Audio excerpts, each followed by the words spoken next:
Baik, shalom. Baik, puji Tuhan. Nah ya, kita bersyukur kepada Tuhan karena hari-hari dalam hidup kita adalah hari-hari yang istimewa. Amin. Katakan hari-hari yang istimewa. Ada banyak orang tidak bisa mensyukuri apa yang sudah dia temukan, dia terima dalam hidup. Karena dia tidak mengenal ada orang yang mendesain segala sesuatunya. Kalau kita tahu bahwa Allah telah merancang segala sesuatunya, maka apa yang terjadi? Kita akan tanda kutip bukan tidak ada kekhawatiran, tidak ada ketakutan, tetapi kita bisa menempatkan ketakutan, kekhawatiran kita itu kepada Tuhan. Kemarin waktu kita sama-sama, kita tahu kita kehilangan salah seorang jemaat di sini, namanya Pak Johannes Karo-Karo atau Pak yang biasa dikenal dengan Pak Sitepu. Dan kemarin itu saya diingatkan Tuhan bahwa sewaktu ibadah penghiburan di rumah Pak Daniel dan Ibu Titi, kemarin itu saya diingatkan Tuhan dengan firman itu di Mazmur 49, betapa mengerikan orang-orang yang hidup di luar Tuhan. Karena apa? Orang-orang yang hidup di luar Tuhan itu mereka seperti domba yang ini yang tidak kita harapkan bersama-sama. Membuat kita menjadi sesak hati untuk boleh mengetahui hal ini. Itu sebabnya kita mau terus ada dalam Tuhan. Dikatakan firman Tuhan, sebentar boleh buka sama-sama di Mazmur 49 atau saya bacakan kepada saudara. Mazmur 49 ayat 15 dikatakan, seperti domba mereka digiring ke dalam dunia orang mati, digembalakan oleh maut, mereka langsung turun ke dalam kubur, rupa mereka hancur, dunia orang mati menjadi tempat kediaman mereka. Sangat mengerikan akhir dari hidup orang-orang yang ada di luar Tuhan. Kita pernah dipertontonkan dengan sebuah kehidupan di mana mereka menantang Tuhan dalam hidup. Ada orang-orang yang tanda kutip, saudara pernah lihat itu kejadian, mulai memaki, mencaci Tuhan depan publik, bahkan disiarkan. Dan mereka berusaha berpikir mereka bisa menandingi Tuhan. Dan itu menjadi sebuah, Tuhan sebenarnya tidak mau, tetapi menjadi sebuah tontonan yang bisa dilihat oleh semua orang. Ada sebuah kejadian di mana beberapa orang anak remaja, mereka pergi, ketika mereka pergi mau pergi camping sama-sama, mereka taruh semua bahan makanan di bagasi, lalu ibu dari seorang gadis ini berkata, nak hati-hati di jalan, Tuhan Yesus beserta kalian. Ma, kami enggak perlu Tuhan Yesus karena mobilnya sudah penuh. Kalaupun Tuhan Yesus mau ikut, biar dia di bagasi saja. Sambil semua orang di dalam mobil itu tertawa. Saudara tahu apa yang terjadi dalam perjalanan? Kita tahu kisah ini, mungkin saudara sudah pernah membacanya. Tiba-tiba mobil itu hancur sehancur-hancurnya. Dan satu-satunya yang tidak hancur dalam mobil itu adalah telur satu rak yang ada dalam bagasi. Waktu mamanya tahu kejadian itu, mamanya menangis. Karena apa? Mereka tempatkan Tuhan Yesus di bagasi. Dan Tuhan Yesus yang menjaga telur itu sampai tidak pecah. Sedangkan besi yang begitu kuat bisa rengsek. Telur yang begitu rapuh tidak hancur. Bukan karena telurnya, tetapi karena siapa? Ada Tuhan Yesus di sana. Ini gambaran kehidupan kita. Kalau kita bersama dengan Yesus di muka bumi ini, bukan tidak ada tekanan, bukan tidak ada masalah, bukan tidak ada ketakutan, bukan tidak ada tekanan, bukan tidak ada tantangan, tetapi kita tahu siapa yang bersama dengan kita. Amin. Katakan sama-sama, aku tahu siapa yang bersama denganku. Sekali lagi bilang kiri kanan, aku tahu siapa yang bersama denganku. Gitu loh, aku tahu. Beberapa hari lalu saya ketemu sama Pak Austin, kami minum kopi sama-sama. Sederhana sekali beliau. Apa rencana Bapak ke depan? Saya belum tahu. Tapi saya tahu ada Tuhan. Dan saudara dengar baik-baik, kadang-kadang kita berusaha untuk mengkalkulasi apa yang akan kita lakukan di depan, bagaimana ini dan itu, dengan pikiran kita berusaha untuk merancang semuanya, tapi sadar tidak sadar bahwa sebenarnya Tuhan adalah, ada mana Pak Ayub tidak datang, dia bilang apa? Tuhan, dan bahasa ini kita tahu, adalah sang maestro yang bisa mengatur semuanya, amin. Dia bisa mengatur. Nah ini membuat kita menjadi lebih enak Bapak Ibu Saudara. Contoh, kalau saudara pernah melakukan sebuah perjalanan dan saudara tahu ada yang mengaturnya, ada yang mengatur tiket saudara, ada yang mengatur di mana tempat tinggalmu, dan ada yang mengatur makan minum, saudara apa yang terjadi? Enak perjalanan itu, betul? Tetapi kalau dalam perjalanan itu, saya nggak tahu habis ini kemana, naik bus kah, naik kereta kah, naik kapal laut kah, turun di mana, siapa yang jemput, semua kita akan sangat kerepotan. Ada banyak orang di muka bumi ini berjalan tanpa arah dan dia nggak tahu karena sekali lagi dia tidak tahu siapa yang bersama dengan dia. Dia tidak tahu siapa yang mengaturnya. Hidupnya berjalan terus, akhirnya apa yang terjadi? Dia ikut arus, kemana orang rame-rame ke sana. Karena dia tidak tahu arahnya, mungkin ini yang benar, ikut aja dia. Sampai ujung, oh salah ternyata. Dan akhirnya begitu banyak usaha untuk berbalik kembali. Itu sebabnya kita diingatkan Tuhan bersama-sama untuk kita tahu siapa yang memandu kehidupan kita. Amin. Nah, hari ini kita belajar firman Tuhan, lanjutan dari P3K. Sama-sama bilang P3K. Apa itu P3K? Pertolongan pertama pada kecelakaan. Khotbah bulan ini namanya P3K, pemuritan 3K. Yaitu K yang pertama apa yang kita belajar di awal bulan? Ketaatan. Yang kedua, keintiman. Dan hari ini kita belajar ketekunan. Boleh buka slide-nya? Nah, kita mau belajar firman Tuhan ini, ketekunan murid Kristus. Oh keren juga ini ya, luar biasa. Wah. Makasih, tepuk tangan dulu buat tim media kita ya. Wah, boleh kasih jempol sama mereka bilang terima kasih, makasih ya. Oke, ada saya kecil di atas. Baik, coba next. Nah, saudara, ini tema gereja kita tahun ini, yaitu apa? Benar-benar murid Kristus. Sekali lagi sama-sama katakan, benar-benar murid Kristus. Dan ini akan kita ulang-ulang terus, benar-benar murid Kristus. Karena apa? Karena kita mau pola ini yang ditetapkan dalam Alkitab supaya terjadi akselerasi amanat agung. Kita mau pemuridan yang mentransformasi hidup, pemuridan yang mengubahkan kehidupan kita. Kita mau pemuridan yang benar menciptakan sebuah hal yang baru. Bapak Ibu Saudara, melihat hidup saya hari ini dan melihat hidup saudara yang yang hari ini sebelum mengenal Yesus dan sekarang sudah mengenal Yesus, kita tahu ada satu perubahan yang terjadi. Saya dulu pemalu, tidak berani bicara depan umum dan macam-macam hal aneh di masa lalu saya. Tetapi ketika saya dimuridkan, banyak transformasi terjadi.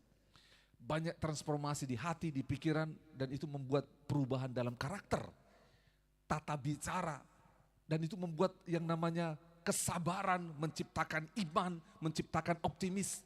Itu sebabnya pemuridan ini kita harap mentransformasi hidup juga berdampak. Karena banyak orang datang di gereja, bertumbuh dan segala macam, tapi hidupnya enggak berdampak. Diam aja. Tiba-tiba apa yang terjadi di kantor? Oh, saya baru tahu kalau kau Kristen. Oh ampun dah. 3 tahun kemudian dia baru tahu bahwa dia Kristen. Maksudnya temannya. Karena apa? Enggak berdampak. Enggak tahu tetangganya, enggak tahu teman sekolahnya, enggak tahu teman kuliahnya bahwa dia Kristen. Gitu loh. Karena apa? Kayak enggak ada bedanya saudara dengan yang lain. No. Sejak dari awal, hidup kita harus berdampak. Mereka tahu siapa kita, bukan mau show off, bukan mau hebat gagah-gagahan. Tetapi Tuhan berkata, siapa dalam Kristus mereka seperti terang dan garam, betul? Terang itu bisa dilihat, garam itu bisa dicicip. Ada orang enggak di sini? Karena kelihatan gitu loh. Nah, dan kita mau yang terakhir itu dia berbuah, katakan sama-sama berbuah. Sekali lagi berbuah. Saya senang di Sulawesi secara khusus di Makassar ini. 22 tahun yang lalu saya datang di kota ini, musim buahnya agak jarang-jarang. Tetapi belakangan ini, musim buah itu luar biasa. Langsatlah, terus apa lagi? Rambutan lah, terus durian lah, jeruk, nggak pernah habis, apalagi durian sekarang. Kalau dulu kita setahun 2 kali tunggu durian, sekarang tiap bulan ada durian, cuman ada masa durian membludak dan ada masa durian tidak begitu banyak. Tapi kita tahu, dan saya pikir kenapa bisa, tahun 2018 saya pergi sampai ke Bulukumba di bawah, bukan cari durian, bukan cari durian, kami melayani di sana. Bulukumba sampai ke Bira, dari Bira terus pesisir timur kami jalan Sinjai naik ke atas. Kami lihat banyak kebun, ada durian di sana. Jadi kami nginjilin orang di sana, ada satu rumah kami ngobrol datang di situ sampai diajak makan durian, lalu ditunjukin pohon durian dan semua dia bilang, ini Pak pemiliknya orang dari Surabaya. Hah? Sampai dari Surabaya? Yang ini dari Malang, ini Surabaya, ini kok bisa gitu loh. Jadi mereka menanam durian pada musim yang berbeda dan luar biasa. Buah yang luar biasa. Kita mau pemuridan kita berbuah juga, amin. Nah, itu sebabnya di gereja ini terus next. Kita mau selama bulan ini dan tahun ini kita belajar ada 3 hal besar bagaimana benar-benar murid Kristus. Yang pertama tinggal dalam firman Tuhan. Katakan tinggal dalam firman Tuhan. Yohanes 8:32. Lalu yang kedua yaitu lanjut lagi saling mengasihi. Katakan saling mengasihi. Kita saling mengasihi. Yang ketiga yaitu apa? Berbuah banyak. Jadi benar-benar murid Kristus itu ada 3 hal. Yang pertama apa? Tinggal dalam firman. Yang kedua saling mengasihi. Ketiga berbuah banyak. Ulangi lagi, benar-benar murid Kristus dengan 3 hal ini. Yang pertama apa? Tinggal dalam firman, saling mengasihi dan berbuah banyak. Itu begini saudara, tinggal dalam firman, saling mengasihi, berbuah banyak. Semua bangkit berdiri, ayo sama-sama. Semua sama-sama, ayo ikut saya supaya bisa ingat. Saya soalnya belajar dari guru sekolah minggu, membuat semuanya bisa diingat. Sama-sama bilang gini, tinggal dalam firman, kakinya sampai dibengkokkan, oke? Satu lagi sekali, 1, 2, 3. Tinggal dalam firman, baru merangkul, saling mengasihi, berbuah banyak. Oke, sekali lagi, 1, 2, 3. Tinggal dalam firman, saling mengasihi, berbuah banyak. Sekali lagi yang terakhir, 1, 2, 3. Tinggal dalam firman, saling mengasihi, berbuah banyak. Tepuk tangan buat Tuhan Yesus. Oke, nah firman ini menjadi tema besar kita. Tinggal dalam firman, saling mengasihi, berbuah banyak. Ini akan banyak kita bahas sepanjang tahun ini. Dan ini akan menolong kita menjadi murid yang mengalami dampak, mengalami transformasi hidup dan hidup yang berdampak dan berbuah. Nah next, kita hari ini tema bulan ini saya katakan tadi P3K, yaitu bukan pertolongan pertama pada kecelakaan, tetapi pemuridan 3K. Nah kita banyak singkatan-singkatan untuk mudah diingat. Yaitu K yang pertama apa? Ketaatan, keintiman, dan ketekunan. Lanjut lagi. Oke ya. Saudara, ini menarik. Mengapa? Lihat sama-sama arti ketekunan. Di sini dia seperti pohon Natal klip-klip, ya. Di sini dia nyala terus. Nah, arti ketekunan. Saudara, menurut Kamus Besar Bahasa Indonesia, ketekunan itu artinya keteguhan atau kesungguhan. Nah saudara, kalau hanya dengar namanya kesungguhan, hanya mendengar keteguhan, teguh, sungguh-sungguh, ini biasa. Tetapi saudara, coba next. Di dalam bahasa yang lain, bukan bahasa Indonesia, bahasa Inggris, itu diambil dari perseverance, artinya yaitu upaya terus-menerus untuk melakukan satu hal untuk mencapai suatu tujuan, meskipun, sama-sama katakan, meskipun ada kesulitan, ada tantangan, ada kegagalan, ada hambatan, enggak berhenti. Itu dia, tidak berhenti. Jadi ketekunan itu bukan berarti semuanya lancar. Tapi ketekunan itu berbicara proses, katakan sama-sama proses. Dan proses ini ada tantangannya, ada hambatannya, dan jalan terus. Itu sebabnya dikatakan kegagalan bukan akhir. Tapi akhir adalah ketika saudara berhenti. Betul? Ingat baik-baik, kegagalan bukan akhir. Oke, ditolak oleh pacar 10 kali bukan akhir. Tetapi ketika bunuh diri, menyerah itu akhir. Itu loh. Yang menjadi akhir adalah ketika kita berhenti. Ketika kita berhenti. Makanya firman Tuhan berkata, 7 kali orang benar jatuh. Tapi dia akan bangkit lagi. Itu artinya ketekunan. Saudara, bukan berarti kita nggak pernah jatuh. Next, ini menarik. Karena ketekunan ini di dalam bahasa yang lain secara khusus di dalam global baik dalam Alkitab seringkali diterjemahkan dengan ini. Ketabahan, menunggu dengan sabar. Tabah, menunggu dengan sabar. Saudara, apalagi anak-anak kita sekarang, oke, dengar baik-baik. Tidak mudah untuk menunggu. Lama sekali. Contoh anak kami. Ayo baca Alkitab, baca Alkitab. Banyaknya 28 pasal, 28 ayat. Deh 28 ayat. Dia baca. Lamanya 28 ayat. Saudara, padahal itu sampai 7 menit. Main game 2 jam, 1 jam. Sudah bang, baru Kak main game. Saudara dengar baik-baik, betul? Menunggu kadang-kadang bukan berbicara soal waktu, tapi berbicara tentang yang kita tunggu itu kita sukai atau tidak. Coba ya, istri-istri, mana istri-istri angkat tangan? Oke, menunggu suami suka atau tidak? Kalau hubungannya baik, papa kapan pulang? Segala macam. Apalagi kalau suaminya sudah telepon, ma papa pulang nanti bawa hadiah. Dia tunggu. Mandi, make up, wangi-wangi, rumah bersih, kopi siap. Sampai si Dogi juga dimandikan. Dogi tunggu papa. Semuanya.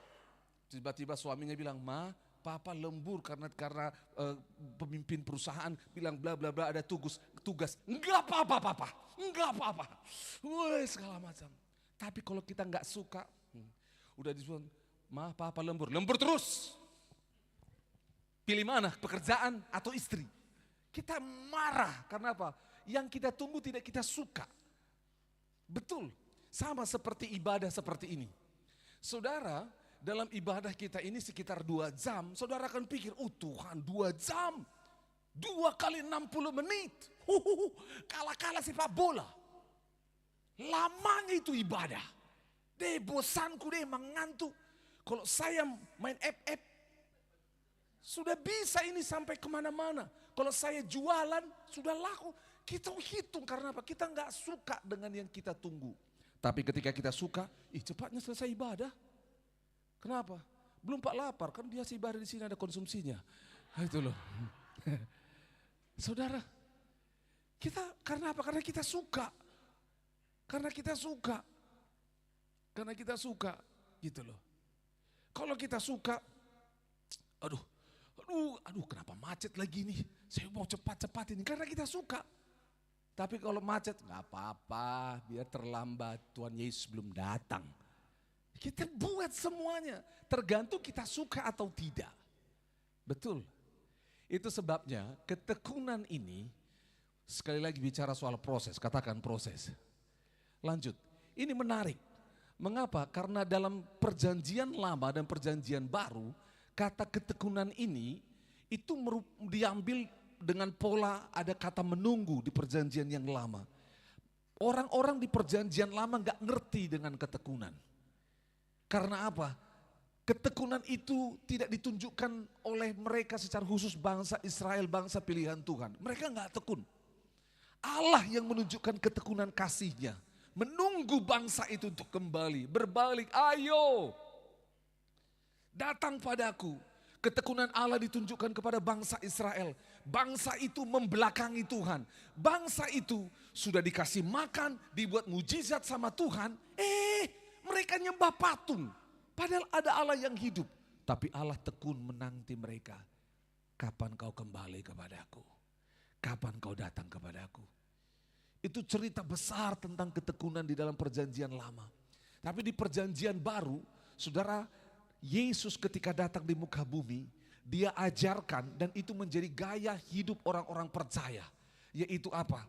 Karena orang-orang percaya di dalam zaman perjanjian baru, setelah kematian Yesus, mereka mengalami cobaan, tekanan, aniaya. Itu sebabnya banyak di antara mereka yang mundur, lari. Banyak di antara mereka yang tidak tahan untuk mengikut Yesus karena tekanannya besar. Itu sebabnya pola ketekunan di perjanjian baru ini menarik sekali. Ini sangat syarat dengan kehidupan kita. Kita lanjut lagi. Ini menarik, sama-sama yuk kita baca Wahyu pasal 2 ayat 19 dan juga ayat 2a. 1, 2, 3. Aku tahu segala pekerjaanmu, baik jeripayahmu maupun ketekunanmu. Lanjut lagi. Aku tahu segala pekerjaanmu, baik kasihmu maupun imanmu, baik pelayananmu maupun ketekunanmu. Tuhan tahu ketekunan kita. Tuhan tahu, jujur. Saudara, ketekunan kita kadang up and down. Contoh, resolusi 2024, saya akan turun berat badan 10 kilo. Itu mantap. Karena 2023 saya bikin resolusi turun 6 kilo.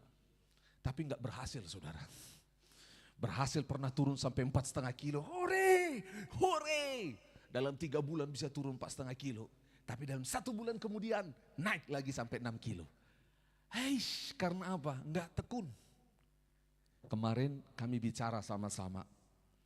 Ketekunan itu Tuhan tahu kesungguhan kita. Contoh, kemarin saya tanyain beberapa orang, punya tabungan enggak? Punya tabungan enggak? Punya tabungan enggak? Ada seorang di sini pertama, saya bilang, kami bulan 6 nanti bersama dengan keluarga, kami akan liburan sama-sama. Liburan selama 2 minggu ke Jakarta, ke Bogor, sampai ke Bandung. Dan itu butuh biaya besar. Tiketnya saja kami berempat 14 juta. Tiketnya saja, belum makan minumnya. Saudara tahu, kalau nanti saya tunggu di bulan 6, bulan 7 saya kerjakan, saya enggak punya uang. Tetapi dari 4 tahun yang lalu, 4 tahun yang lalu, uang sedikit-sedikit, 50.000 tabung, 50.000 tabung, 20.000 tabung, tekun, terus, sedikit-sedikit, tekun terus. 2024, waktu kemarin beli tiket, Tuhan, saya pikir karena itu high season, liburan, tiketnya bakal lebih mahal. Dan kami berani beli tiket, lalu adik saya bilang gini, wah Bang Agus beli tiket mahal banget, setara perjalanan ke Eropa.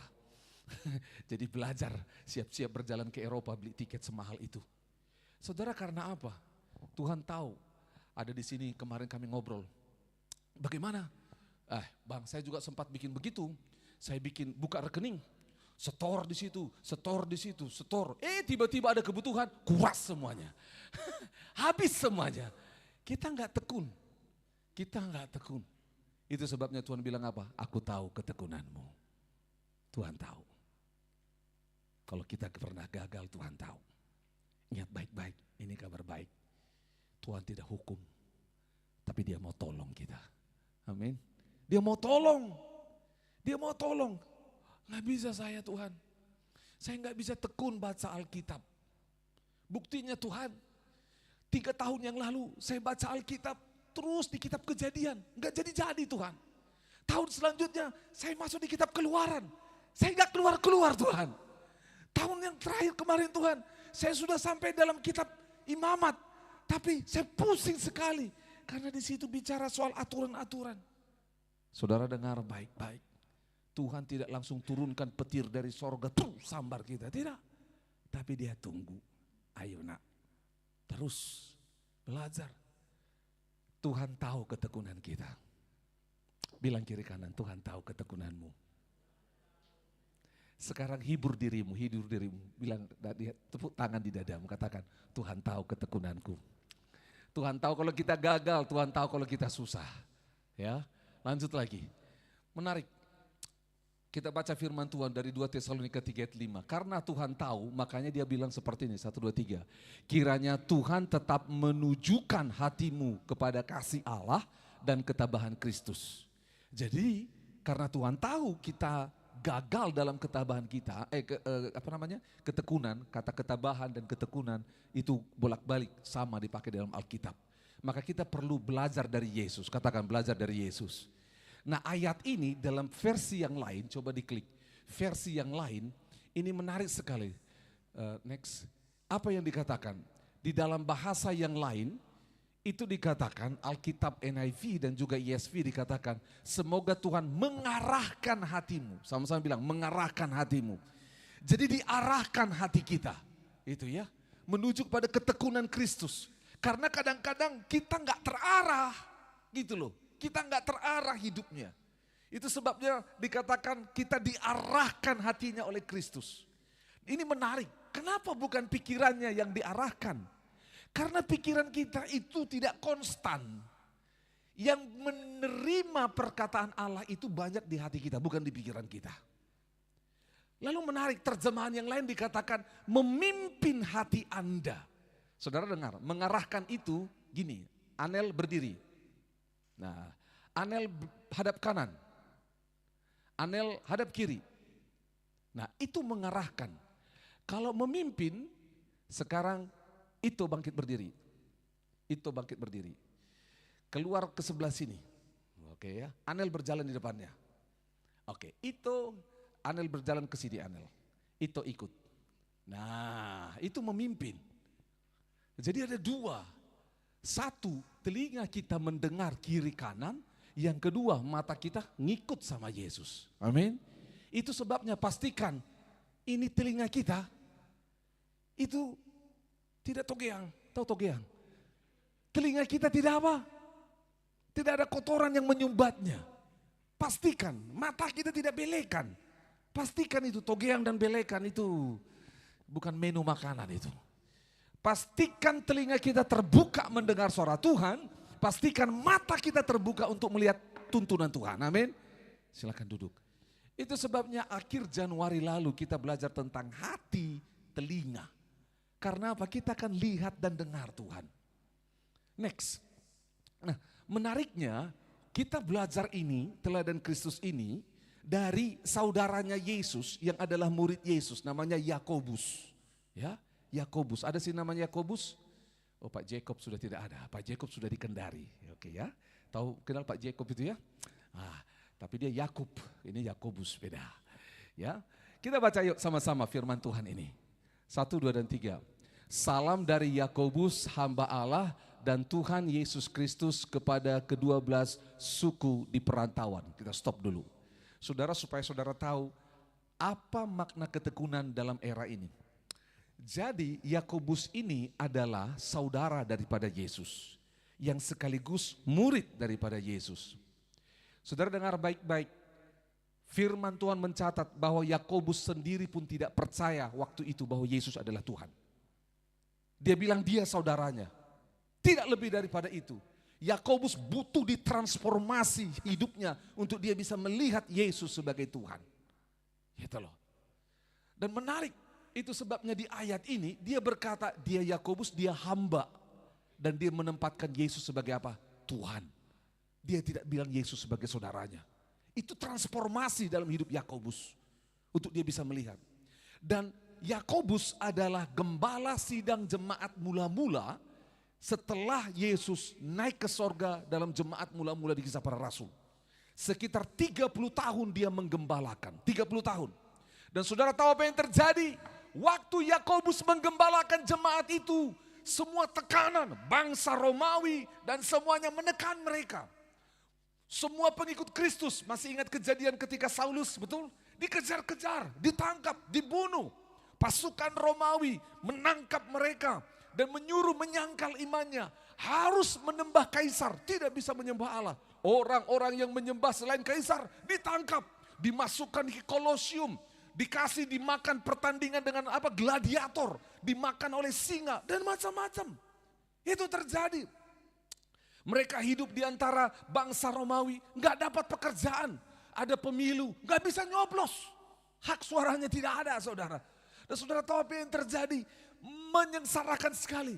Mereka nggak punya uang, pekerjaan sulit. Sehingga akhirnya apa yang terjadi? Paulus sampai keliling ke berbagai kota untuk mengumpulkan uang dari orang-orang percaya. Baik orang Yahudi maupun orang Yunani yang percaya di kota-kota lain. Di Roma, di Efesus, di Galatia, di Kolose. Dia pergi ke semua kota bilang apa? Mau kumpulin uang untuk saudara-saudara kita yang ditindas. Itu adalah jemaat yang digembalakan oleh Yakobus. Susah hidupnya pada waktu itu. Nggak bisa jualan besi tua. Nggak bisa jualan frozen food. Tidak bisa jualan apa lagi? Solar tidak bisa, apa yang kita jual? Tidak bisa jual ayam, nggak bisa. Semua tekanan, itu sebabnya mereka menderita sekali. Itulah terbelakang kitab Yakobus ini ditulis. Itu sebabnya orang berkata Yakobus ini salah satu surat tangisan. Karena di situ banyak bicara soal penderitaan, kesengsaraan. Tapi kita belajar ketekunan juga. Lihat ayat 2. Sama-sama, 1, 2, 3. Saudara-saudaraku anggaplah sebagai suatu apa? Oke, saya tanya, mau bahagia enggak? Oke, bilang kiri kanan, aku mau bahagia. Aku bahagia, aku bahagia. Nah, bahagianya apa? Ini memang betul, wah orang Kristen ini memang Agak aneh-aneh hidupnya. Saudara lihat, bahagia bila apa? Kamu jatuh dalam berbagai pencobaan. Oh Tuhan. Orang dunia coba tanya sama mereka, mau ada dalam pencobaan? Jawabannya apa? Tidak. Aku mau bahagia, tapi nggak mau dicobai. Saudara dengar baik-baik, ini perspektif Kristen. Bagaimana murid-murid Kristus bisa memandang pencobaan sebagai jalan kebahagiaan. Itu menarik sekali. Itu menarik sekali. Makanya apa yang dikatakan, ini bukan hanya satu pencobaan, tapi apa? Berbagai-bagai pencobaan. Artinya banyak cobaan. Oke. Saudara, hari ini dengar baik-baik, perspektif kita harus diubah. Banyak cobaan, banyak kebahagiaan. Amin. Bilang sama-sama, banyak cobaan, banyak kebahagiaan. Tapi jangan cobai Tuhan dan cobai dirimu sendiri. Paham maksudnya? Ini adalah cobaan yang diizinkan oleh Tuhan. Bukan yang kita buat. Oke deh, coba aku curi ayamnya orang ya. Weh, diborongi kok. Saya kadang khotbah pakai bahasa begitu. Jadi ketika disiarkan online ada yang hubungi. Pak, apa itu artinya? Nah saudara, dikeroyok kita nanti. Itu cobaan yang tanda kutip kita buat sendiri. Jangan. Pencobaan ini adalah pencobaan yang diizinkan Tuhan. Akan menimbulkan apa? Dikatakan ayat 3. Sebab kamu tahu bahwa ujian terhadap apa? Imanmu itu akan menghasilkan apa? Ketekunan. Sama-sama katakan tahu. Sekali lagi tahu. Sekali lagi dengan jelas tahu. Jangan jadi bodoh. Ketika ada cobaan, Tuhan izinkan, jangan sampai tidak tahu. Seringkali kita nggak tahu bahwa ujian cobaan Tuhan izinkan dan kita berlaku bodoh. Bagaimana caranya berlaku bodoh? Kita mencari dukun, kita mencari orang lain, kita berharap kepada sesuatu yang bukan Tuhan. Itu namanya bodoh. Kita nggak tahu. Tetapi apa yang terjadi? Contoh ya, satu kali Sani sama Kava, mereka di sekolah lambat dijemput karena macet, hujan. Orang-orang pada pulang semuanya. Tapi mereka nggak takut, karena apa? Aku tahu papaku pasti jemput. Jadi mereka nggak khawatir. Tapi coba mereka nggak yakin dengan papanya. Hei, papa ini nggak bisa. Dia cari papa yang lain. Betul. Itu kita menjadi bodoh. Sama-sama bilang, aku tidak mau jadi bodoh. Bilang kiri kanan, jangan jadi bodoh. Betul, banyak orang menempuh jalan kebodohan. Jangan. Kita harus tahu. Karena apa? Ujian terhadap iman kita menghasilkan apa? Ketekunan. Itu dia. Ini menarik. Karena ayat selanjutnya berkata di ayat 4. Coba lihat. Sama-sama 1, 2, 3. Dan biarkanlah ketekunan itu memperoleh buah yang matang. Supaya kamu menjadi sempurna dan utuh dan tak kekurangan suatu apapun. Coba klik next dulu, baru nanti kita akan kembali ke ayat 5. Ketekunan itu melahirkan buah yang matang. Klik lagi di bawahnya. Prosesnya ini, prosesnya untuk menjadi apa? Sempurna, utuh, tidak kekurangan suatu apapun. Saudara, kita mau hasilnya, yaitu saya mau sempurna, saya mau utuh, saya tidak mau kekurangan suatu apapun. Kita mau itu, betul? Kita mau itu. Kita mau itu, tapi kita nggak mau diproses. Kita hanya mau hasil, itu mimpi namanya. Enggak mau proses, hanya mau hasil. Nah ketika dikatakan ayat 4 tadi itu, dan biarkanlah. Saudara tahu membiarkan? Contoh seperti ini. Anak Kamisan ketika dia lahir, dia itu sebulan lebih cepat, betul ya Ma? Sebulan lebih cepat. Dan dia harus segera dikeluarkan karena dia memang sudah mau keluar sekali. Dia bilang, saya mau keluar, saya mau main bola. Dia mau keluar sekali. Sehingga di dalam kandungan dia, woi, sudah berenang sampai itu air ketuban berubah menjadi hijau. Dan masuk ke dalam mulutnya. Akhirnya disesar. Waktu disesar keluar itu, bayi hijau. Untung dia bukan Hulk. Iya, hijau karena air ketuban. Gitu loh. Saudara, itu katanya dokter sampai pompa itu keluar dari mulutnya, dibersihkan semuanya, hijau-hijau itu. Saudara, saya harus membiarkan itu. Biarkan terjadi. Gitu loh. Karena apa? Yang tahu ngurus itu siapa? Dokter. Coba kalau saya, dokter sembarang kau tekan perut anakku. Bayi itu dokter. Saya harus merelakan, membiarkan itu. Satu kali Kava sama San main Spider-Man di rumah kami. Tahu main Spider-Man? Itu tali. Wih. Mereka bikin itu sarung Bali, karena tempat tidur mereka 2 lantai. Wih. Ternyata satu sarung Bali itu tidak diikat. Tapi tergantung, Kava semangat, belum diikat sama San. Dia semangat naik. Wah, itu tangannya sebelah kiri atau sebelah kanan. Itu sebelah tiba-tiba apa? Tulangnya udah bergeser. Akhirnya telepon omanya Excel. Tante, kenapa? Ini cucunya tante main Spider-Man, jatuh. Kau dong bawa ke sini, dibawa. Waktu dibawa saudara diurut. Itu nangisnya Kava dari suara kecil, besar, keras sekali sampai tak punya suara. Saking sakitnya. Saya mau tolong sampai dia pukul saya. Saudara, kalau lihat anak nangis begini, saya harus sebenarnya bisa pukul itu tante. Tante ini nyakitin anak saya. Jangan diurut. Tapi dengar baik-baik, saya harus membiarkan, merelakan. Supaya apa? Supaya dia sempurna, utuh. Kalau tidak, dia akan cacat. Tangan sebelah pendek, sebelah panjang. Memang baik, dia jadi tidak panjang tangan. Tapi cacat dia. Saudara tahu apa yang terjadi? Katakan sama-sama, biarkan. Kadang-kadang yang namanya proses ketekunan itu kita harus biarkan. Bahasa lain dibilang, let it be and let it guard. Kadang-kadang kita perlu membiarkan, kadang-kadang, contoh saya kadang-kadang pengen semuanya saya kontrol. No. Sebagai murid Kristus kita tahu, Tuhan yang pegang kendali, amin. Biarkan, percaya Tuhan. Ini enggak mudah, jujur. Engkau rugi, engkau disakiti, engkau dianiaya, engkau tidak dipercaya, engkau tidak diterima, engkau disalah mengerti. Enggak enak. Tapi kita harus bilang ayat ini, ayat 4 tadi bilang apa? Dan biarkan. Karena apa? Itu akan menolong. Karena ujungnya adalah kebahagiaan. Mengapa bahagia? Itu membuat sebuah apa katanya? Ada kesempurnaan, keutuhan, tak kekurangan suatu apapun. Proses ini di Yakobus pasal 5 itu dialami oleh Ayub pada akhir hidupnya. Di akhir hidupnya dengan semua penderitaan, tekanan yang dia alami. Dia bilang apa? Hari ini dulu aku hilang rumah, hilang anak, hilang harta benda, hilang nama baik, semuanya hilang. Hanya hanya 2 yang tidak hilang, imannya kepada Kristus dan istrinya. Saudara tahu apa yang terjadi? Semua digantikan Tuhan 2 kali lipat. Kita mau digantikan 2 kali lipat, tapi enggak mau prosesnya. Itu sebabnya ayat yang kelima, next. Ayat yang kelima dikatakan, tetapi, sama-sama bilang tetapi. Kita baca, 1, 2, 3. Tetapi apabila ada di antara kamu yang kekurangan apa?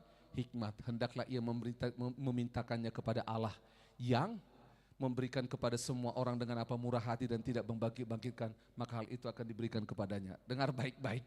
Saudara, ini lucu. Baca baik-baik di atasnya.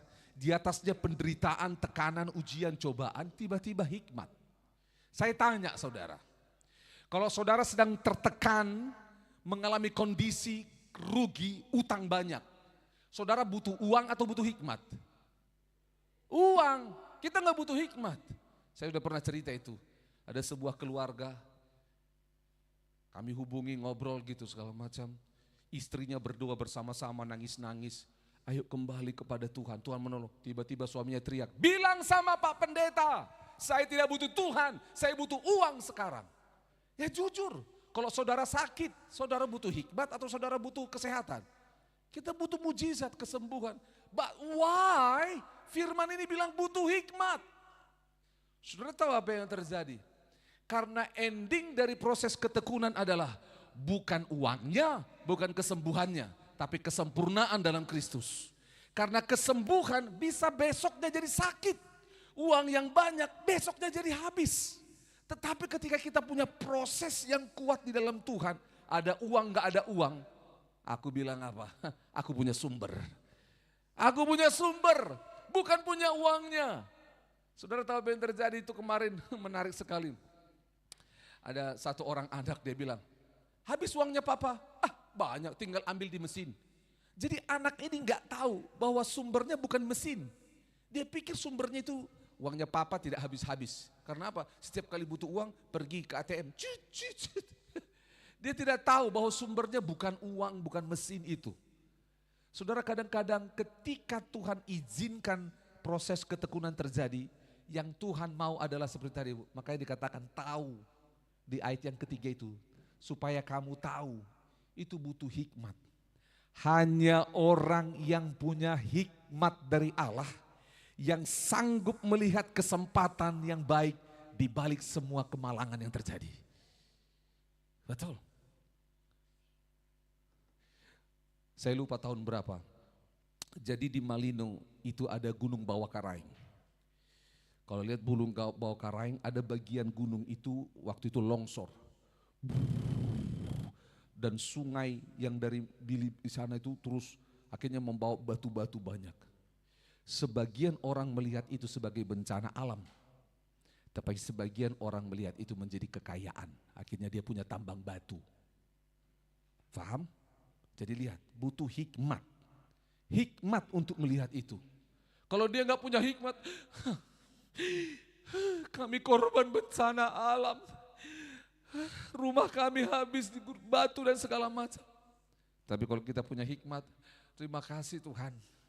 Rumahku tadi setengah batu, sekarang batu sampai ke atap Tuhan. Dan dia jadi apa? Pengusaha batu. Faham maksudnya? Makanya butuh hikmat, karena kalau kita nggak lihat hikmat, yang kita lihat hanya yang sementara. Amin. Saudara mau ketekunan yang penuh atau ketekunan yang setengah-setengah? Makanya saudara, hikmat yang bisa menolong kita melihat itu sampai penuh. Belum lihat hasil.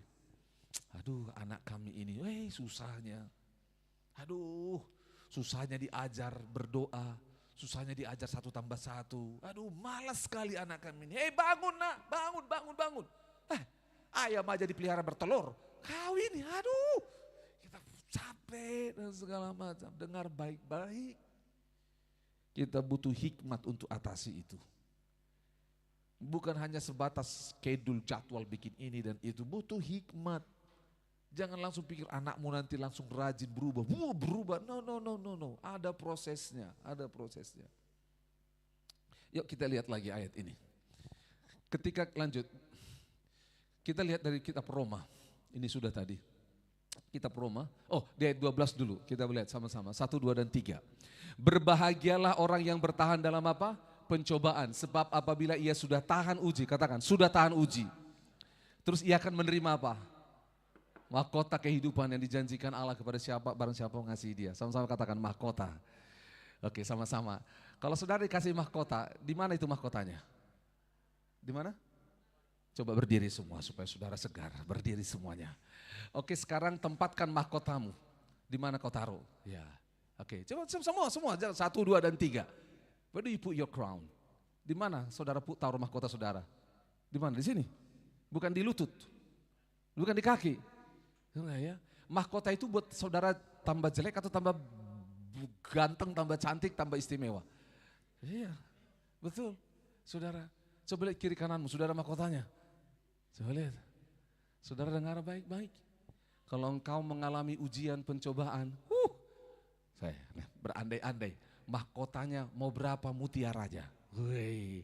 Jadi dengar baik-baik, waktu engkau dicobai, tahan uji, bayangkanlah itu. Mahkotaku ditambah. Jangan marah, jangan balas, jangan benci, jangan dendam. Terima hikmat ini, mahkotaku bertambah. Sama-sama katakan, mahkotaku bertambah. 1, 2, 3, mahkotaku bertambah. Oke, silakan duduk. Nah, coba kagumi kiri kananmu bilang, wow, mahkotamu indah sekali. Coba kagumi. Wow. Sekarang coba bilang, wow kau belum punya mahkota. Nah, kita gak suka kan? Kita mau ada orang punya mahkota. Next, kita lihat ketika kita belajar dari Roma pasal yang ke-5 ini, Terus, ini menarik sekali. Kita baca 1, 2, 3. Sebab itu kita yang dibenarkan karena iman, kita hidup dalam damai sejahtera dengan Allah oleh karena Tuhan kita Yesus Kristus. Oleh Dia kita juga beroleh jalan masuk oleh iman kepada kasih karunia ini. Di dalam kasih karunia ini kita berdiri dan kita bermegah dalam pengharapan akan menerima kemuliaan Allah. 3. Dan bukan hanya itu saja. Berarti ya, tadi sudah menerima yang namanya kemuliaan Allah. Bukan hanya itu saja dikatakan. Kita malah bermegah juga dalam sengsara kita. Tadi Yakobus bilang apa? Berbahagia ketika ada ujian. Ini bermegah dalam kesengsaraan kita. Karena apa? Kita apa? Tahu. Sekali lagi dikatakan kita tahu. Yakobus juga bilang tadi kita tahu. Saudara, supaya kita jangan bodoh karena kita banyak tidak tahu. Kita lupa. Itu sebabnya diulangi supaya kita tahu bahwa apa? Kesengsaraan itu menimbulkan apa? Ketekunan. Lanjut lagi ayat 4. Dan ketekunan menimbulkan apa? Tahan uji. Tahan uji menimbulkan apa? Pengharapan. 5. Dan pengharapan apa? Tidak mengecewakan. Karena kasih Allah telah dicurahkan dalam hati kita oleh Roh Kudus yang telah dikaruniakan kepada kita. Alurnya begini, coba next. Gambarnya seperti ini. Saudara lihat, ada kesengsaraan, itu api saudara. Kesengsaraan.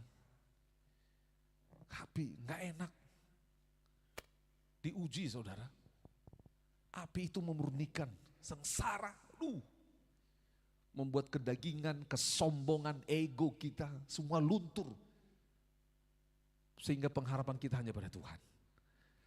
Membuat kita akhirnya apa? Tahan uji. Orang yang sudah mengalami yang namanya pernah punya uang dan tiba-tiba habis semua uangnya. Mulai bisnis dari minus, bukan dari nol. Dari minus perlahan-lahan dia bangun. Maka apa yang terjadi? Dia hargai itu uang yang 1.000, 2.000. Dia hargai uang itu dengan baik. Sehingga ketika dia disogok, dia tahan uji. Dia bilang, no, ini tidak halal. Kita berani ngomong. Dulu ada pendeta di gereja kita, di kota ini. Dia seorang audit di sebuah perusahaan, auditor. Dan dia disogok dengan sebuah mobil pada waktu itu. Sebuah mobil. Di mana gereja ini dan keluarga itu butuh mobil. Dikasih mobil saudara, disogok. Tapi dia bilang apa? Tidak. Dia tahan uji. Karena apa? Saya udah pernah sengsara ngalami tidak punya uang. Itu loh. Dengar baik-baik. Itu sebabnya dalam bagan itu kita tahu sama-sama. Ketika kita mengalami yang namanya kesengsaraan, lihat gambar itu, kembalikan dulu. Kesengsaraan, tahan uji, punya pengharapan. Sama-sama katakan pengharapan. Saudara tahu yang bisa membuat kita bertahan sampai hari ini karena kita punya pengharapan. Kita punya pengharapan. Tuhan, kalau kita nggak punya pengharapan akan masa depan, kita takut. Mau gimana? Hanya orang yang punya pengharapan yang berani masuk kepada hari esok. Tapi kalau kau nggak punya pengharapan, engkau akan takut apa yang terjadi besok. Kau akan takut. Tapi kita karena punya pengharapan dalam Kristus. Itu sebabnya jangan takut dengan yang namanya ujian, cobaan. Karena apa? Pengharapanmu tidak akan mengecewakan. Amin. Kalau nggak dapat hari ini, aku tahu akan dapat besok. Kalau nggak dapat besok, aku tahu akan dapat lusa. Kalau nggak dapat lusa, Tuhan yang punya waktu segalanya. Dengar baik-baik, percaya pada Tuhan. Ini Pak Pendeta muda saja ngomongnya, tidak, saya pernah ngalami. Kalau Rasul Paulus berkata, aku tahu itu kekurangan. Aku tahu itu bagaimana disesah. Aku tahu itu tidak punya makan minum. Kami pernah ngalami. Kami pernah alami. Jadi saya mengkhotbahkan ini pernah ngalami yang namanya kesengsaraan. Pernah ngalami tekanan. Pernah ngalami bully. Saya pernah dibully waktu kecil. Pernah ngalami. Tetapi bersyukur Tuhan tangkap. Sehingga sampai hari ini mau ujian, tekanan apapun, saya percaya saya punya pengharapan. Karena apa? Kalau dulu Tuhan sudah tolong, saya percaya besok dan seterusnya Tuhan akan tolong. Amin. Next. Kita lihat di dalam kitab Ibrani, coba lihat. Nah, ini akan membuat kita bermegah. Ibrani 10 ayat 35. Kita baca sama-sama, 1, 2, dan 3. Sebab kamu memerlukan apa? Ketekunan, supaya sesudah kamu melakukan kehendak Allah, kamu memperoleh apa yang dijanjikan itu. Saudara dengar baik-baik. Ada banyak orang berpikir, mana janji Tuhan? Saudara dengar, kita nggak dapat janji Tuhan karena kita tidak tekun menantikannya. Betul? Coba, petani yang tekun, membajak sawahnya, menabur pupuk, menabur benih, memeliharanya, menjaganya, hari lepas hari, maka pada 3-4 bulan ke depan dia akan menuainya. Karena apa? Dia tekun.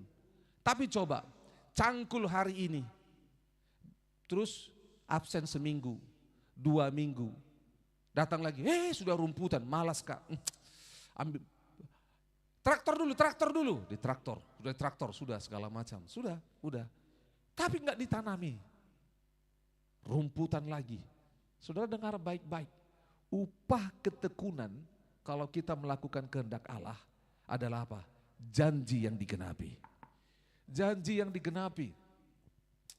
Saudara, waktu saya datang ke kota Makassar ini, saya tidak pikir soal makan minum, tidak pikir keluarga, istri, anak, tidak pikir. Itu sebabnya tahun 2004 ketika ada di Makassar, dulu ada yang tawarkan rumah murah di kota lagi. Di sini betul, tapi apa yang terjadi? Saya nggak mikir tinggal di Makassar, nggak mikir tinggal di Makassar. Selalu mikirnya pulang ke Bandung atau kerja di Jakarta. Itu dia. Saya nggak mikir. Saudara tahu apa yang terjadi? Akhirnya setelah saya menikah, saya mikir, oh Tuhan, cobalah saya ambil dulu rumah itu ya. Sekarang rumah itu harganya wow. Itu loh, mahal sekali. Saudara, saya ada penyesalan dalam hati. Kenapa ya? Kenapa Tuhan? Tetapi hari itu saya disadarkan oleh Tuhan. Bukan kamu yang atur segalanya Agus. Aku yang atur. Gitu loh. Bahkan untuk rumah. Saudara, saya boleh bersaksi anugerah Tuhan. Tahun ini, awal tahun kami bersyukur Tuhan berkati. Sehingga rumah yang kami cicil itu sudah lunas. Tepuk tangan buat Tuhan Yesus. Saudara jangan pikir, itu enggak mujizat Pak Pendeta, harusnya cicil tuh langsung lunas. Dengar baik-baik, siapa pembuat mujizat? Tuhan, ya suka-suka dia. Kalau kita yang desain berarti kita pembuat mujizatnya. Dan menariknya, developer tempat perumahan kami itu, saya sudah pernah cerita, awalnya kami tidak mau tinggal di perumahan itu. Tetapi developer pemilik perumahan itu bukan orang Kristen. Akhirnya kami layani, kami injili, pulih suami istri hubungannya dan semuanya. Dan mereka bilang, Pak tinggallah di sini. Saya bilang, jauh ini, nanti Bapak akan lihat tidak jauh. Beli rumah di sini, saya bilang, mahal. Dari mana uang kami beli rumah di sini? Mahal. Saudara tahu apa yang terjadi? Dengar, saya ingat sebelum saya menikah tahun 2004, kalaulah saya dapat rumah itu. Tetapi hari itu saya tidak menyesal, saya percaya Tuhan yang punya. Dan akhirnya developer ini dilayani, mereka percaya kepada Kristus, kami sempat muridkan mereka, mereka bantu.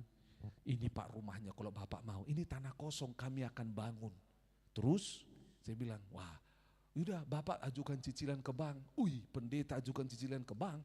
Tiba-tiba waktu saya wawancara di bank, ditanya berapa gajinya, sekian. Lalu bank bilang apa? Bapak hanya bisa pinjam sekian. Enggak cukup. Saudara dengar, kalau saya tahu semua proses itu, saya akan menyalahkan Tuhan. Saya udah tinggalkan pekerjaan untuk melayani Tuhan. Saya tinggalkan cita-cita saya di Bandung dan Jakarta, ada di kota ini untuk melayani Tuhan. Saya keluar, saya kerja di Makassar di sebuah perusahaan, saya tinggalkan perusahaan itu dan layani Tuhan. Saya akan marah. Karena saya tidak tahu tentang proses Tuhan. Tapi ketika saya tahu tentang proses Tuhan, saya bilang, gaskan Tuhan. Oke, gas. Jalan. Nah, saudara tahu waktu dibilang, oke, akad pertamanya, saudara yang pernah cicil rumah di awal berapa? Tuhan Yesus mahal sekali. Bagaimana ini? Tiba-tiba developer dia bilang, tenang Pak, nanti kami urus. Hah? Nanti kami urus. Akhirnya mereka urus. Gitu loh. Saya bilang, oh bapak suami istri anak berapa? 2. Lihat rumah ini segala macam. Bagaimana kalau diginikan rumahnya? Jangan digituin Pak, Bu. Kenapa? Yang rumah aslinya aja udah mahal. Kalau tambah ini, itu dan ini. Nanti saya tidak murni melayani Tuhan. Saya akan cari uang, bukan cari Tuhan. Tidak Pak, kenapa? Ini persembahan kami untuk Tuhan melalui Bapak. Aduh. Saya enggak langsung bilang iya, saya tanya dulu sama istri. Lalu istri bilang apa? Berkat kok ditolak. Ya udah, oke gas. Lanjut. Aduh. Saya bilang sama developer, tapi kami tidak ada uang. Developernya bilang apa? Kalau Bapak ada uang saja. Hah? Begitu? Iya. Akhirnya begitu, kalau ada uang. Kalau ada uang, kasih dan kasih dan kasih. Saudara dengar baik-baik, upah ketekunan kita adalah Tuhan genapi janjinya, amin. Enggak langsung besok, karena kalau langsung besok itu Doraemon namanya, kantong ajaib. Kita enggak punya iman kalau ada kantong ajaib. Next, sedikit lagi. Kita baca yuk ini, 1, 2, 3. Karena kita mempunyai banyak saksi bagaikan awan yang mengelilingi kita, marilah kita menanggalkan apa? Semua beban dan dosa yang begitu merintangi. Saudara supaya tekun harus tanggalkan ini. Berlomba dengan apa? Tekun dalam perlombaan yang diwajibkan bagi kita. Ini namanya perlombaan iman. Kalau dosa, beban itu kita bawa, berat. Saudara, siapa di sini pernah naik gunung? Saya dulu waktu SMA saya pencinta naik gunung. Saudara waktu saya semester 2 naik gunung, saudara tahu apa yang terjadi? Waktu ini kan di pos di bawah, tinggalkan ini, dibuka tas, tinggalkan ini, tinggalkan ini. Jauh-jauh saya bawa tinggalkan ini, kenapa? Nanti kamu gak akan kuat sampai ke atas. Bisa saya Pak, sok-sokan. Di tengah jalan, hosa. Sudah harusnya apa? Tinggalkan beban ini. Saudara dengar baik-baik, kalau kita bawa terus beban dan dosa, awalnya karena kan kita bisa kuat bawa. Tapi kan perjalanannya jauh, yang ringan pun menjadi berat. Ingat baik-baik, enggak apa-apa, ini dosa kecil, pelihara saja. Jangan, dosa kecil itu akan membuatmu berat, enggak bisa jalan, lumpuh. Makanya ayat 2 dikatakan, marilah kita melakukannya dengan apa? Mata yang tertuju kepada Yesus. Sekali lagi, mata tertuju pada Yesus. Masih ingat 2 Timotius 3 tadi, Tesalonika 3 tadi, kita menunjukkan pandangan kita, hati kita kepada Kristus. Mata kita tertuju kepada Kristus, makanya jangan buta, harus lihat, mata hati kita harus terbuka. Karena Dia yang memimpin kita dalam iman, yang membawa iman kita itu kepada apa? Kesempurnaan, yang mengabaikan apa? Kehinaan. Dengar, waktu engkau mengalami proses ketekunan, engkau akan merasa dirimu hina. Engkau akan berkata, aku gak punya harga diri, aku direndahkan, aku dilecehkan. Semua yang kulakukan salah. Dengar, Yesus sudah pernah alami itu. Dan Dia tekun, Dia menang. Itu sebabnya di ending dikatakan, Dia mengalami semuanya. Dia tekun memikul salib itu. Dan ketika Dia lakukan itu, Dia punya sukacita di dalamnya. Itu sebabnya Dia mencapai puncak tertinggi. Kalau engkau mengalami kehinaan dan kau berkata, aku gak punya harga diri. Dengar baik-baik hari ini. Dunia tidak menghargai dirimu, tetapi Allah menghargai engkau. Jangan taruh harga dirimu pada mata manusia. Karena kalau kita di depan manusia semuanya salah. Semuanya salah. Apalagi orang itu tidak suka sama kita. Tetapi lihat baik-baik. Kehinaanmu akan berubah dengan menjadi apa? Kemuliaan. Katakan kehinaan berubah menjadi kemuliaan. Amin. Sedikit lagi, next. Apa yang kita pelajari dari sini? Kita baca dulu dari ayat ini. Lukas pasal 8 ayat yang 15 ini menarik sekali. 1, 2, 3. Yang jatuh di tanah yang baik itu ialah orang yang setelah mendengar firman itu menyimpannya dalam hati yang baik dan mengeluarkan apa? Buah dalam ketekunan. Saudara, ini perumpamaan tentang 4 jenis tanah. Ada yang jatuh di mana? Di pinggir jalan. Langsung diambil oleh siapa? Burung atau musuh, iblis. Firman itu langsung hilang. Ada yang jatuh di mana? Di batu-batu. Dia tumbuh, tapi akarnya gak kuat. Datang matahari, langsung layu. Ada yang jatuh di mana? Semak duri. Dia tumbuh, tapi ditekan. Kerdil jadinya. Yang terakhir, jatuh di tanah yang baik, yang subur. Berbuah berapa kali? 30, 60 sampai 100 kali lipat. Dengar baik-baik. Buah itu muncul kalau kita tekun. Bukan simsalabim, buah ajaib ini. No, itu negeri dongeng. Tidak, harus ada ketekunan. Saya mau kasih gambar pada saudara. Coba munculkan gambarnya. Ya. Ini dua-dua sama. Saudara tahu gambar apa nih? Berlian dan apa? Arang. Saudara dengar baik-baik. Berlian dan arang itu sama bahan bakunya. Yaitu karbon. Sama bahan bakunya. Tetapi apa yang membedakannya? Ini bicara soal ketekunan. Saya akan tutup di sini. Saudara boleh temukan arang dan berlian itu di tempat yang berbeda. Saudara boleh tanya, berapa harganya arang? Saudara boleh tanya. Ya, mungkin 1 karung 100.000. Gitu loh. Tetapi berlian, kalau saudara beli arang, itu kiloan, saking murahnya enggak kiloan, tapi karungan, betul? Pernah enggak saudara beli berlian 1 karung? Pernah?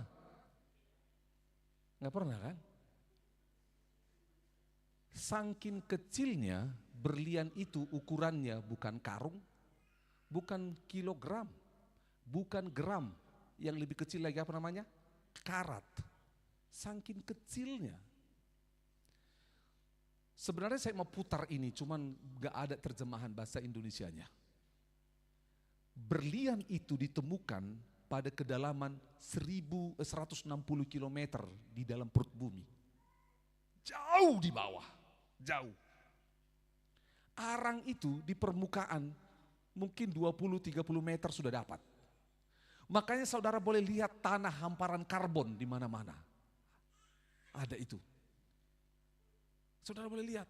Tapi berlian jauh di bawah. Dan saudara tahu, berlian ketika 160 km di dalam perut bumi, dia mengalami 2 hal. Yang pertama namanya tekanan. Gaya gravitasi dan tekanan bumi yang begitu kuat. Kuat sekali. Tapi bukan hanya itu. Ada namanya panas bumi. Panas bumi ini begitu panas sekali. Membakar yang namanya arang itu. Jadi ditekan begitu kuat. Sampai 160 km ditekan. Saudara mungkin gak tahu. Ini sederhana. Siapa di antara saudara pernah menyelam? Kalau engkau menyelam makin ke bawah, itu tekanannya makin kuat. Masih ingat kejadian beberapa waktu lalu? Ada orang kaya di muka bumi ini yang pergi ekspedisi ke kapal Titanic. Betul? Mereka pikir ini hebat, wah mereka punya kapal. Orang kaya, miliarder, dia biayain semuanya. Waktu makin ke bawah, makin dalam.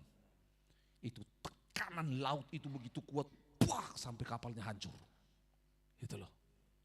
Begitu hebat. Nah sama, itu yang namanya arang ini, karbon ini, tekan. Makanya mungkin dulu besar, terus ditekan, terus dibakar, panas dan semuanya. Tersimpan jauh di dalam perut bumi. Dan satu kali tiba-tiba gunung meletus. Dari perut bumi keluar berbagai macam batuan.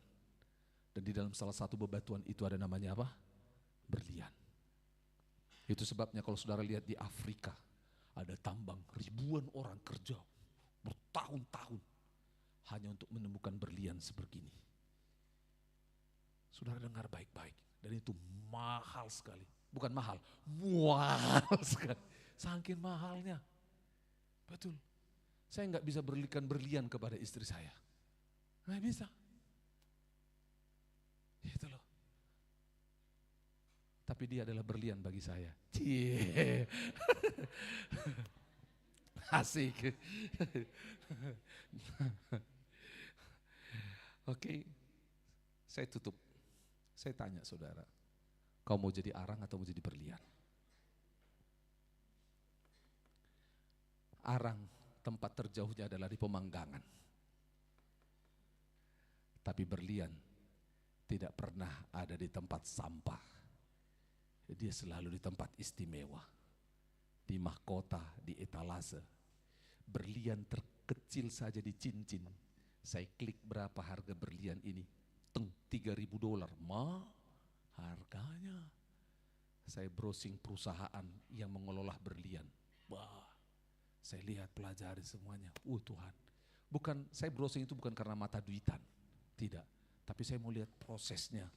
Begitu hebat Tuhan memproses itu yang namanya berlian. Hal yang sama. Pemain musik boleh maju. Kalau engkau alami tekanan dalam hidupmu, Tuhan mau buat engkau jadi berlian. Amin. Bilang kiri kanan, engkau berlian bukan arang. Oke. Mari sama-sama teduhkan hati kita berdoa. Tuhan Yesus, terima kasih untuk firman-Mu.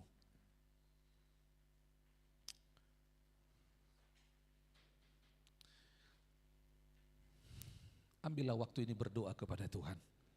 Bilang sama Tuhan, aku mau belajar menerima proses untuk aku jadi tekun ya Tuhan. Berdoa. Semua boleh teduhkan hati kita.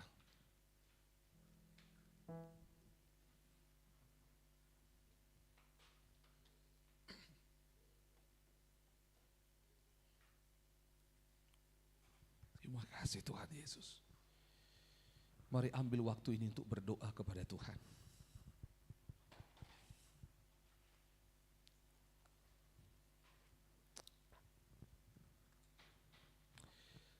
Tuhan Yesus, kami sudah belajar tentang ketaatan. Kami belajar tentang keintiman dan hari ini kami belajar tentang ketekunan. Kami mau menjadi orang yang berbahagia. Karena kami tahu hari ini ada hikmat Allah bagi kami. Mari pandang semua ujian, cobaan dalam hidupmu sebagai proses Allah untuk membuat kita tekun.